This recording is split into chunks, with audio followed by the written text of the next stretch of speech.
Hello friends, నేనైతే ఈరోజు మీ ముందుకు వచ్చేసాను. చూస్తున్నారు కదా, ఎమ్మి ఎమ్మి స్నాక్ చాలా స్పీడ్గా అయిపోతుంది. దీన్ని కర్ణాటకలో కోడిబలే అంటారండి. మనకు ఆంధ్రాలో వచ్చేసి చెకోడీలు అని చెప్పి అంటుంటారు. దీని ప్రాసెస్ చూద్దాము. మరి ఫస్ట్ అయితే ఒక కప్పు బియ్యం పిండి అండి, నెక్స్ట్ ఇంకొక కప్పు మైదా పిండి, కొద్దిగా ఉప్పు, రుచికి తగినంత కారము, ఉప్పు, ఈ రెండింటిని ఫస్ట్ అయితే నేను ఇలా ఒక ప్లేట్లోకి బియ్యం పిండి తీసుకున్నాను. ఈక్వల్ రేషియో తీసుకోవాలి. మైదా పిండి తీసుకున్నాను, రుచికి తగినంత కారం మరియు ఉప్పు అన్నమాట. అంటే మనం తీసుకునే దాని క్వాంటిటీ బట్టి కొంతమంది కొంచెం కారం ఎక్కువ తింటారు, కొంతమంది తక్కువ తింటారు. కొద్దిగా ధనియాలండి, ధనియాలని ఇలాగా గింజల కింద వేసేసి దీన్ని ఇలాగా మిక్స్ చేసుకుంటున్నాను. మనకు ఉట్టి రైస్ పిండితో కూడా చేసుకుంటారండి.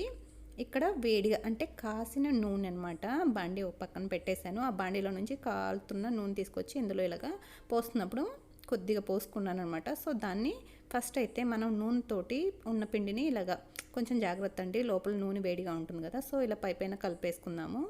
సో ఇప్పుడు వచ్చేసి దీనికి ఇలా కలుపుకున్న తర్వాత ఇక్కడైతే కొద్దిగా నీళ్లు కూడా తీసుకొని నేను మెత్తగా కలిపానండి. బట్ ఇక్కడ మీకు చూపించేటప్పుడు నీళ్లు పోయడం స్కిప్ అయిపోయింది, ఏమనుకోబాకండి. సో ఇలాగా మనం మెత్తటి ముద్దలే తయారు చేసుకోవాలి. చూస్తున్నారు కదా, ఇలా మెత్తటి ముద్దలా తయారవుతుందన్నమాట. ఇప్పుడు ఈ పిండిని వచ్చేసి చేతులు రెండు అరిచేతుల మధ్యలో ఇలాగా ప్లెజర్ తోటి చేస్తే ఈ విధంగా వచ్చిన దాన్ని టూ ఎడ్జెస్, ఏ ఎడ్జెస్ అయితే ఉన్నాయో వాటి రెండింటిని ఇలా జాయింట్ చేసి లైట్గా ప్రెస్ చేయండి. అవి జాయింట్ అనేది అతుక్కొనుద్ది, మనకి ఎక్కడ ఊడిపోవన్నమాట. సో ఈ విధంగా మొత్తం పిండిని మనం తయారు చేసేసుకుందాము.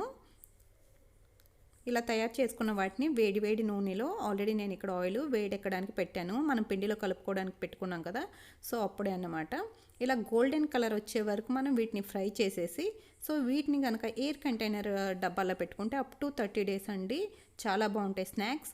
ఫ్రెండ్స్, మీకు కనుక ఈ వీడియో నచ్చితే లైక్ చేయండి, షేర్ చేయండి. Don't forget to subscribe. Thank you.